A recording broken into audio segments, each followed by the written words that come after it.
yang di kelas 8, modulnya transportasi pada tubuh makhluk hidup. Jadi transportasi nggak cuma di jalan yang ada motor, mobil, sepeda dan lain sebagainya, tapi di dalam tubuh kita pun ada transportasi, ada pergerakan untuk membawa si sari-sari makanannya. Kalau tadi kita belajarnya tentang hewan dan tumbuhan, sekarang kita belajarnya di tubuh kita sendiri. Kita akan belajar yang satu dulu. Zat-zat yang berbahaya, ada namanya zat adiktif dan psikotropika. Yang paling sering didengar pasti psikotropika.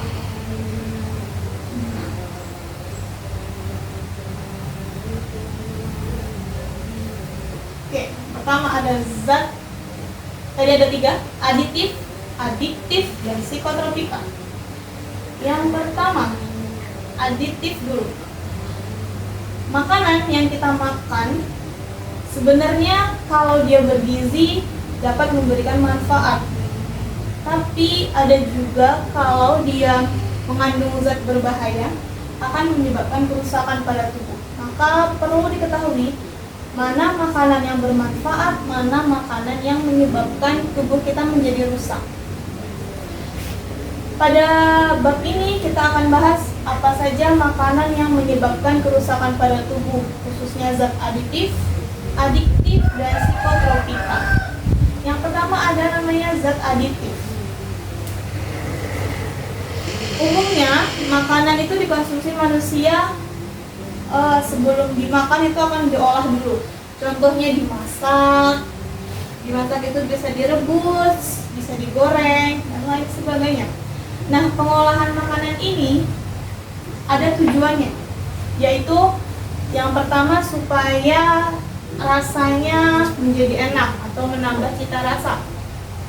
Mewarnai makanan menggunakan pewarna buatan ataupun pewarna alami supaya makanannya lebih menarik.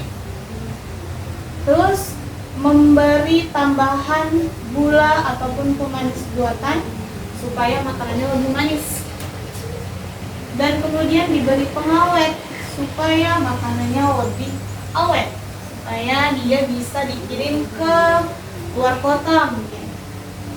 Bahan-bahan yang ditambahkan pada makanan pada proses pengolahan maupun penyimpanan disebut dengan zat aditif.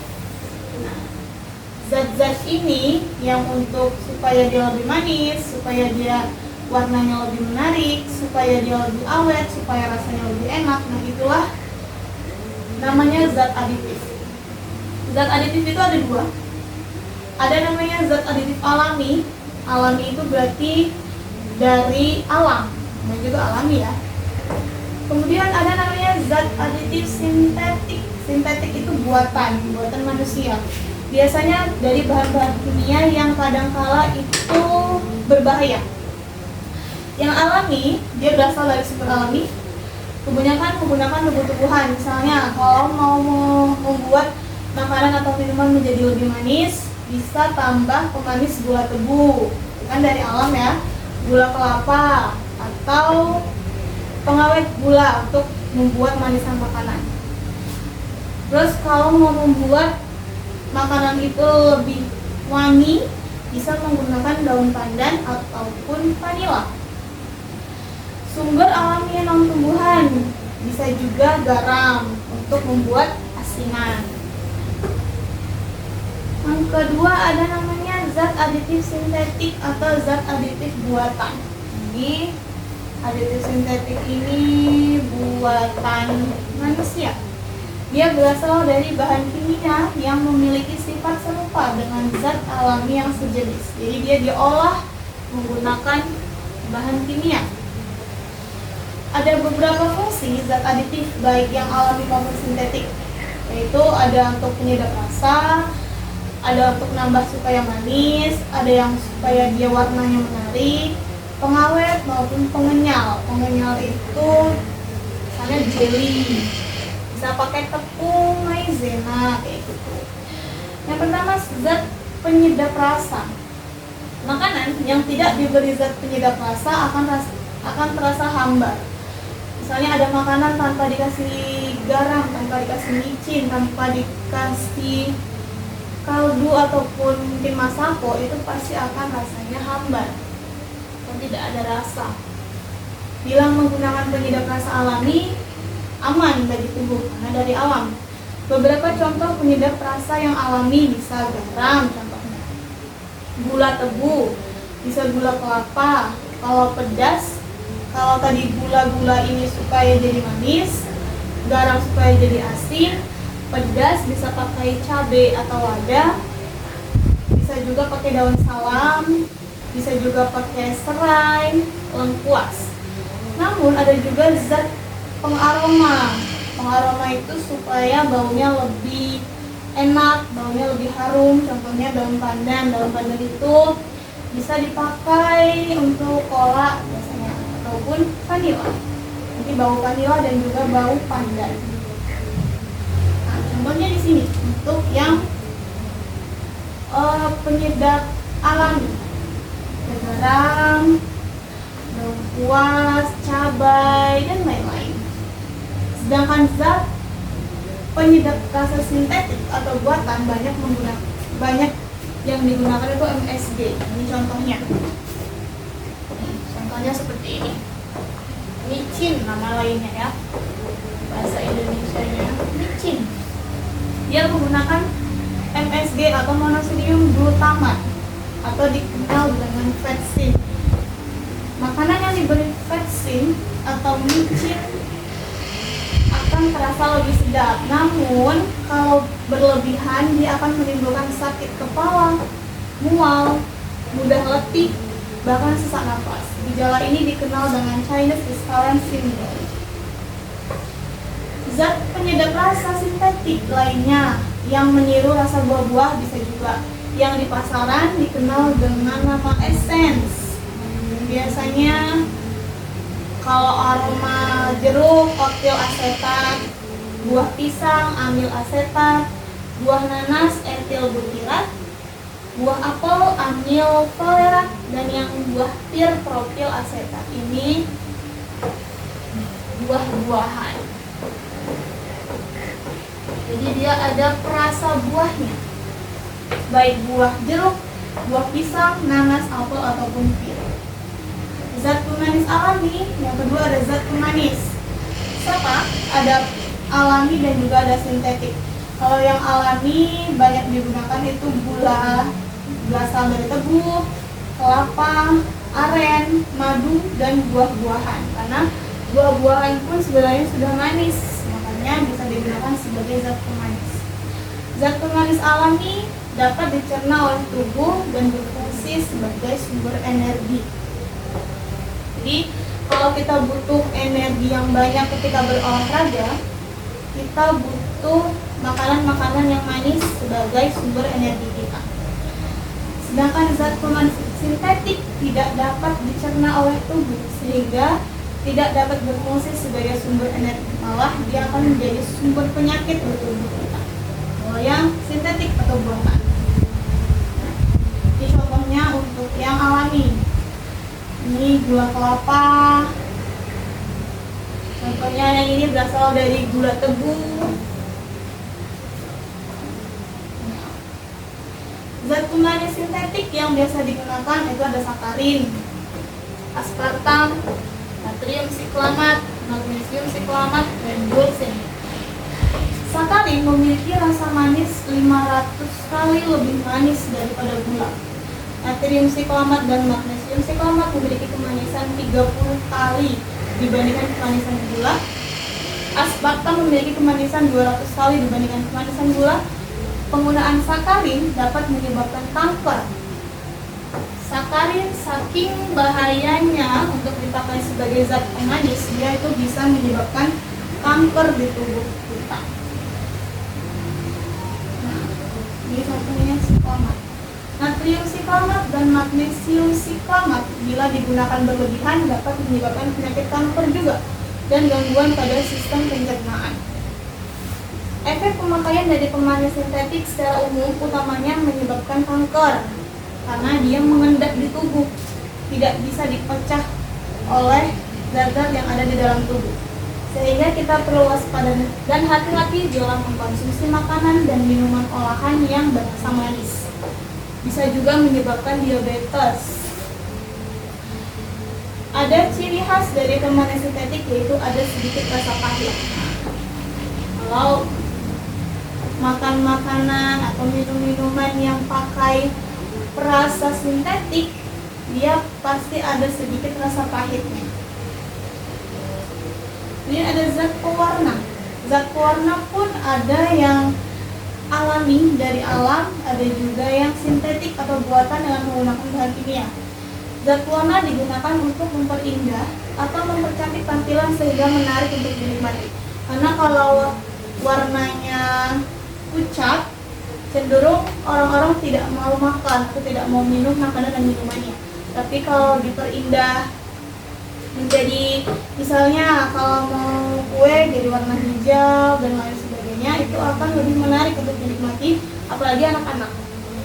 Zat warna alami menggunakan bagian-bagian tumbuhan. Misalnya kalau mau warna merah bisa tanaman rosella atau daun jati.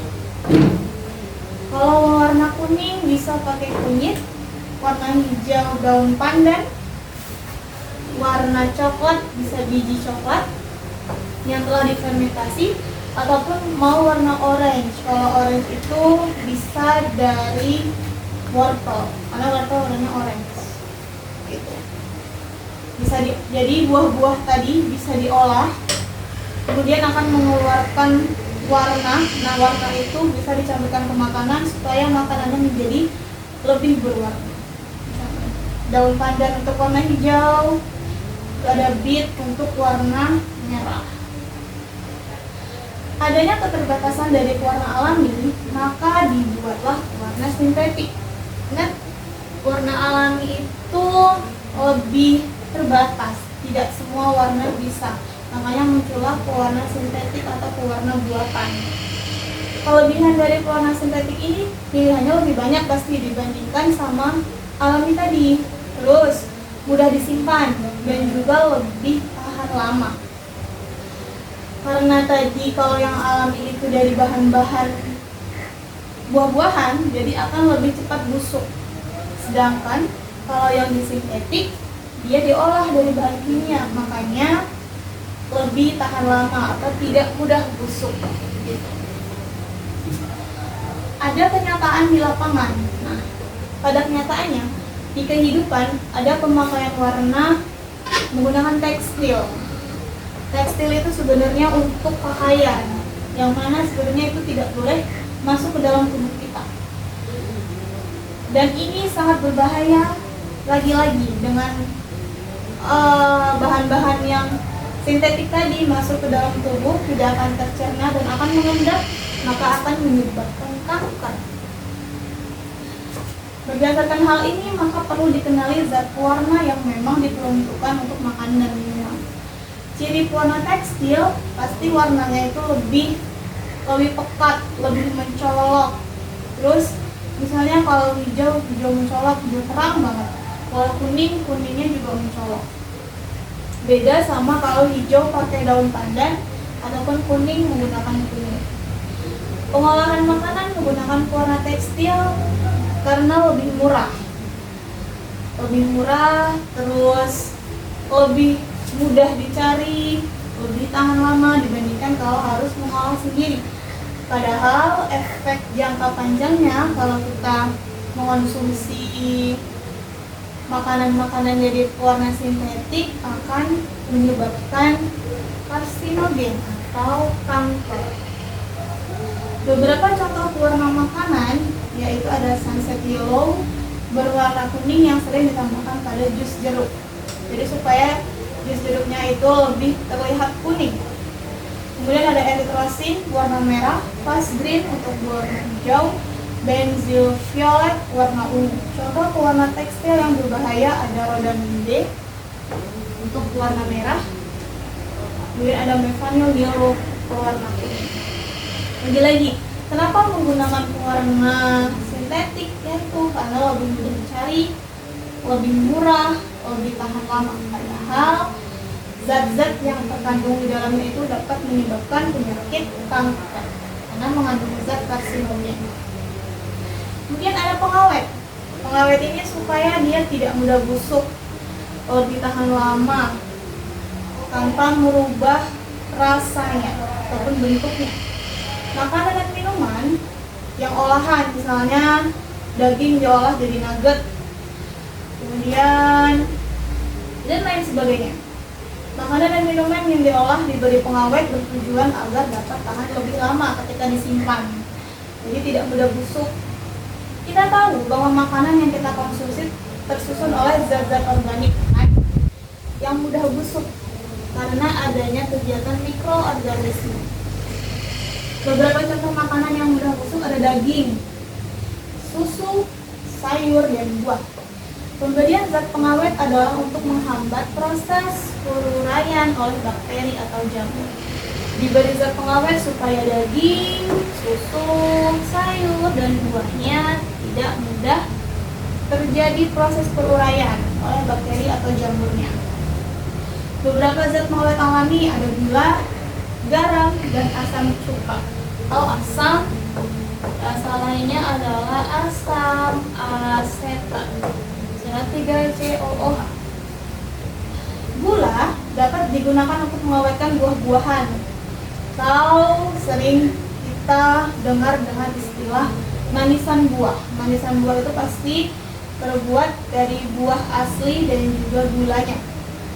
Kemudian contoh manisan buah salak, manisan buah mangga, dan lain sebagainya.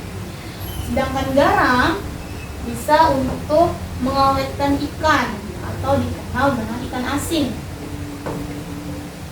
Asam cuka bisa digunakan untuk mengawetkan sayur supaya sayurnya tidak mudah busuk. Garam, gula, dan cuka dapat menghambat perkembangan bakteri pembusuk pada makanan. Zat pengawet sintetik. Nah, kalau tadi yang alami itu ada garam, gula, dan cuka atau asetat, zat pengawet sintetik ini digunakan pada makanan itu ada asam propionat, kemudian ada asam benzoat, natrium benzoat, asam askorbat, asam etanoat, asam nitrat, natrium nitrat, dan nitrit. Natrium nitrat lambang kimianya itu ada NO3 untuk mengawetkan daging agar tampilan daging tetap merah segar. Karena kalau daging yang sudah tidak segar warnanya cenderung pucat. Nah, dikasih atau diberikan natrium nitrat supaya warnanya tetap terlihat merah dan juga segar. Sedangkan asam propionat digunakan untuk mengawetkan kue-kue yang basah. Karena kue-kue basah itu kan cenderung cepat busuk atau cepat basi dibandingkan kue-kue kering. Makanya diberikanlah asam propionat. Sedangkan natrium benzoat biasanya digunakan pada minuman ringan supaya jus-jus buah itu terasa lebih segar tanpa harus menggunakan buah-buahan yang banyak. Ada beberapa pengawet yang tidak boleh digunakan untuk mengawetkan makanan. Contohnya yang sering terjadi di kehidupan pengawet itu adalah formalin dan boraks. Ini sangat berbahaya, padahal formalin itu digunakan untuk mengawet. Formalin itu sebenarnya pengawet juga, tapi untuk mengawetkan mayat.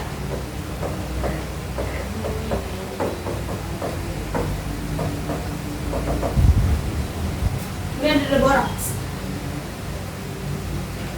Zat-zat yang terkandung pada formalin dan boraks ini sangat berbahaya bagi tubuh dan bisa menyebabkan kanker juga.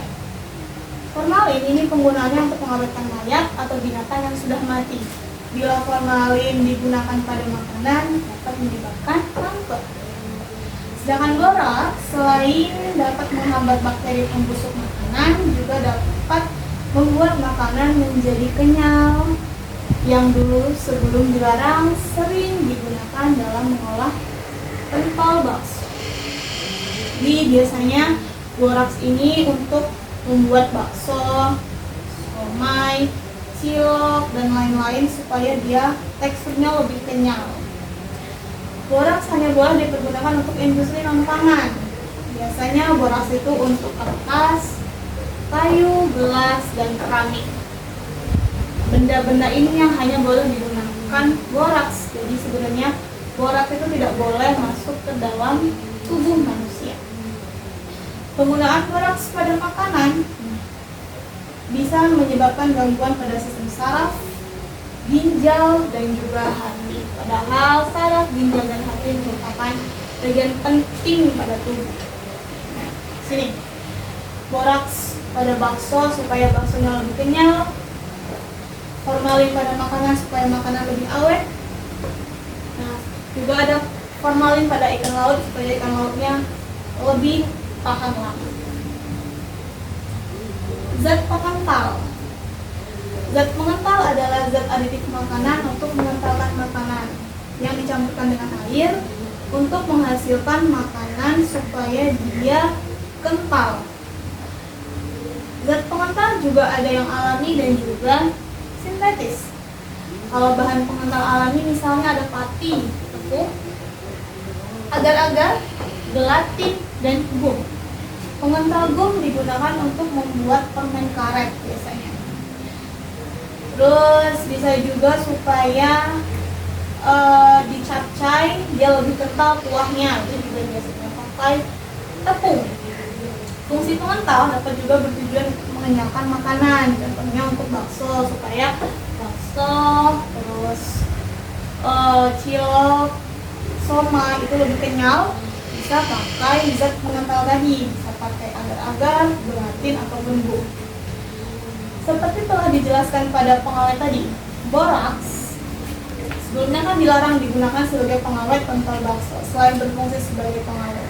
Maka pengenyalan pentol bakso tidak boleh menggunakan boraks. Jadi boraks tadi selain untuk mengawetkan makanan-makanan seperti bakso dan lain sebagainya, boraks juga sebagai pengental supaya bakso, somai, cilok itu lebih kenyal. Tetapi dengan mengatur proporsi antara pati, tepung, dan rumahan daging sapi, sebenarnya tanpa pakai boraks, bakso pun bisa kenyal menggunakan tepung dan juga campuran daging sapi. Pemakaian zat aditif buatan atau sintetik pada makanan dan minuman harus lebih selektif atau harus lebih pilih-pilih lagi. Yang diperbolehkan hanya yang food grade atau yang bisa dikonsumsi oleh manusia. Selain ada zat aditif, kedua ada zat adiktif. Zat adiktif, zat yang menimbulkan candu pada penggunanya. Adiktif, zat yang menimbulkan kecanduan. Penggolongan zat adiktif berdasarkan sifatnya ada beberapa. Contohnya itu bisa rokok. Orang yang perokok kenapa tidak berhenti? Karena dia sudah kecanduan. Kemudian ada alkohol, ekstasi, dan sabu-sabu. Kenapa orang-orang tidak bisa lepas dari rokok, alkohol, ekstasi, dan sabu-sabu? Karena dia sudah kecanduan, karena ada zat adiktif di dalamnya. Zat adiktif juga terdapat pada tumbuhan. Kalau di tumbuhan itu misalnya di daun ganja, kita cannabis sativa. Kemudian ada kokain, sama ada opium atau papaver somniferum. Zat adiktif yang berasal dari tanaman dan memiliki fungsi obat, terus sebenarnya ada narkotika. Di narkotika itu tidak selalu negatif ya. Narkotika itu bisa untuk fungsi obat-obat yang ada di rumah sakit. Cuman memang harus ada pengawasan, tidak bisa suka-suka kita. Ada juga istilah narkoba. Apa itu narkoba? Narkoba adalah narkotika dan obat-obat berbahaya. Narkoba itu narkotika dan obat berbahaya yang tidak boleh dikonsumsi oleh tubuh. Untuk yang alami, yang pertama ada ganja.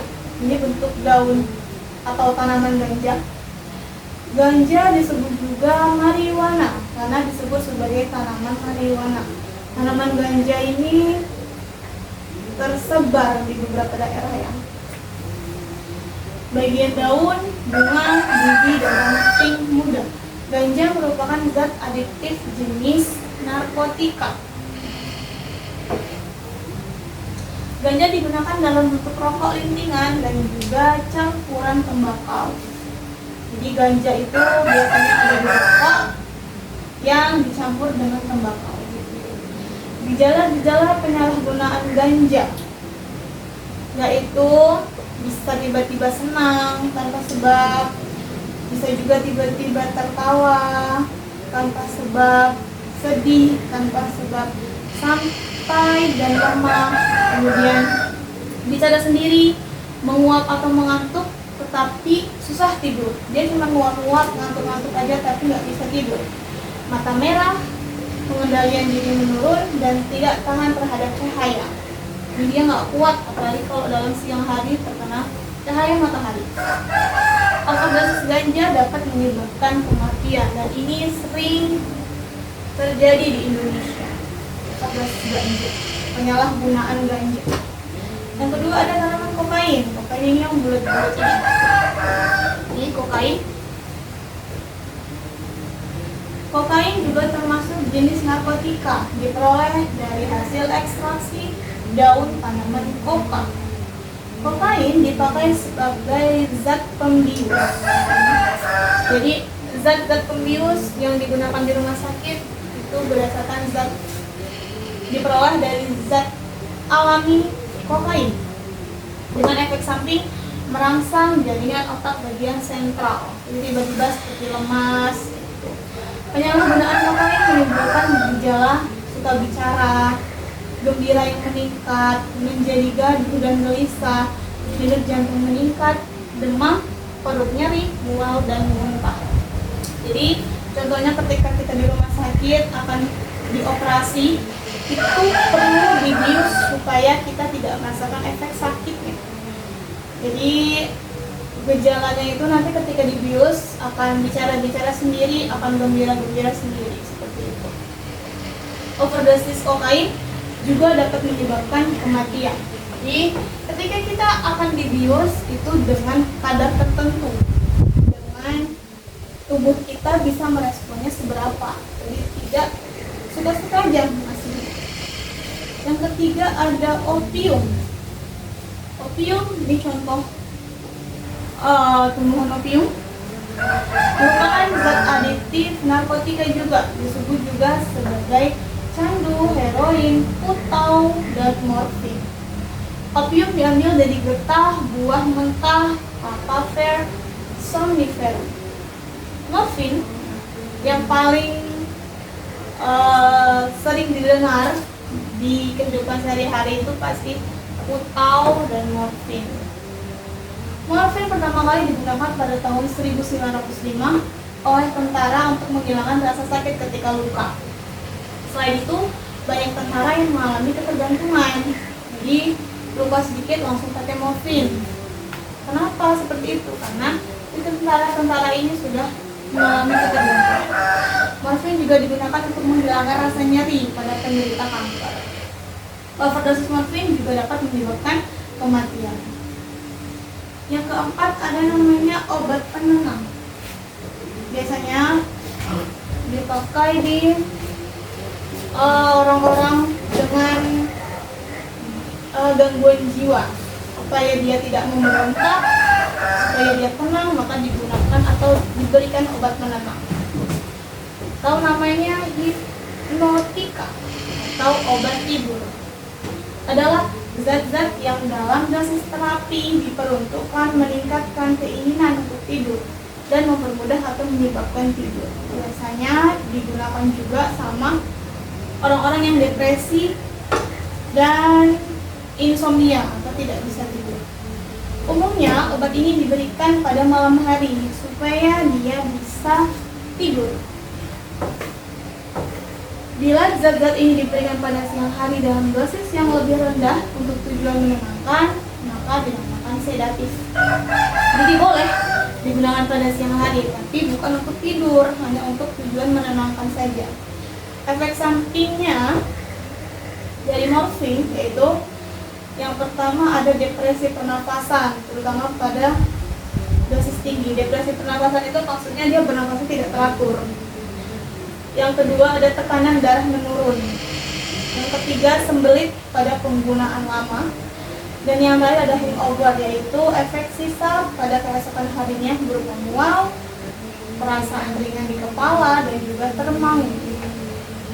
Beberapa contoh obat penenang yaitu ada diazepam, mirtazepam, sama flunitrazepam.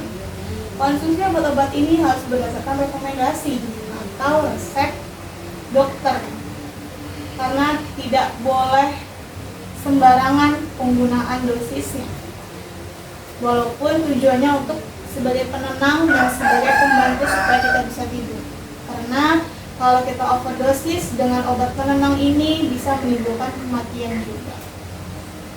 Yang kedua ada alkohol, harus dihindari. Bahkan kalau bisa tidak pernah minum minuman beralkohol. Alkohol yang dikonsumsi manusia itu sebagai cairan yang mengandung zat etanol. Zat etanol ini zat kimia, namanya etil alkohol. Etanol berfungsi sebagai bahan untuk sterilisasi alat-alat kedokteran, kompres penurun panas, dan sterilisasi luka. Jadi sebenarnya alkohol ini digunakan di bidang kesehatan, di rumah sakit untuk mencuci alat-alat kedokteran, misalnya mungkin pisau bedah dan lain sebagainya, dan untuk juga sebagai supaya lukanya itu tidak infeksi. Jadi kalau kita luka yang robek atau menganga itu dibasuh dengan alkohol supaya tidak ada kuman-kuman yang masuk. Alkohol yang diminum digolongkan sebagai nafza, narkotika, psikotropika, dan zat adiktif. Karena mempunyai sifat menenangkan sistem saraf pusat, mempengaruhi fungsi tubuh maupun perilaku seseorang, dan juga mengubah suasana hati dan perasaan. Alkohol sendiri bersifat menenangkan, walaupun juga dapat membuat rangsangan di tubuh. Efek alkohol tidak sama pada semua orang, tergantung pada keadaan fisik, mental, dan lingkungan. Banyak yang mengatakan bahwa alkohol jauh lebih besar daripada obat lainnya. Etanol diproses dari hasil fermentasi karbohidrat amilium, yaitu ketela pohon, dan juga dari ketan. Jadi kalau kita menyimpan ketan untuk menjadi tapai, itu dia ada rasa-rasa alkoholnya. Etanol yang dibuat minuman pada umumnya diproses dari fermentasi buah anggur. Kalau alkohol yang biasanya beredar di masyarakat itu biasanya fermentasi dari buah anggur. Kalau bisa juga tapai. Kalau tapai itu juga menghasilkan alkohol yang berasal dari ketan. Ketiga ada nikotin yang biasa ada pada rokok. Jadi ada nikotin sama ada tembakaunya. Nikotin adalah salah satu zat yang terdapat pada daun tanaman tembakau. Nikotin dalam tembakau bersifat merangsang jantung dan juga sistem saraf kita. Pada saat tembakau diisap dan otomatis nikotin terisap, maka mengakibatkan detak jantung akan bertambah. Tekanan darah naik, bersifat karsinogenik sehingga mempertinggi resiko kanker pada paru-paru. Yang sering dilihat pada bungkus rokok itu kan ada yang paru-parunya bolong dan lain sebagainya. Itulah efek samping dari si nikotin dalam daun tembaga itu. Itu bisa menyebabkan kanker paru-paru karena bersifat karsinogenik. Selain gangguan pada paru-paru juga menimbulkan gangguan pada jantung. Terus bisa candu juga, bisa ketagihan, bisa kalau tidak cocok bisa pusing, gelisah, cemas, sulit tidur, dan juga gemetaran. Mengingat bahaya yang ditimbulkan akibat penyalahgunaan zat adiktif ini terhadap kesehatan, maka sebaiknya kita tuh menghindari zat adiktif ini. Bahkan kalau bisa tidak pernah tersentuh zat-zat itu.